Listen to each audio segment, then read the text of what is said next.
疯狂啄木的啄木鸟为何不患脑震荡？它到底是益鸟还是害鸟？在我们的日常生活中，大家都知道一棍子敲脑袋的后果是当头一棒，轻则重伤，重则死亡的结果。而在自然界中，却有一种每天能啄木1万，这就是啄木鸟。它是一种专门吃虫子的鸟，只能通过啄木来寻找虫子。它的一生除了睡觉和飞行，几乎都用在了啄木上。令人惊讶的是，像啄木鸟这样寻找食物的行为，竟然没有留下任何的脑部残疾。那它不会得脑震荡的根本原因是什么呢？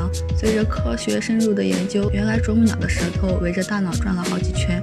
啄木鸟为了生存，需要不停地啄开树木寻找虫子，而因啄木鸟的破坏，导致树木提前枯萎，使很多害虫泛滥。之前课本学习的都是啄木鸟是森林的医生，现在才了解到，它们是为了食物，根本不管树木的死活。而且它们不仅把树木啄得千疮百孔，为了繁衍后代，还会在大树上啄出用于下蛋的尺寸，甚至储存粮食。树要是没有了树皮，真的是必死无疑。今天的视频就到这里，欢迎大家评论区畅所欲言。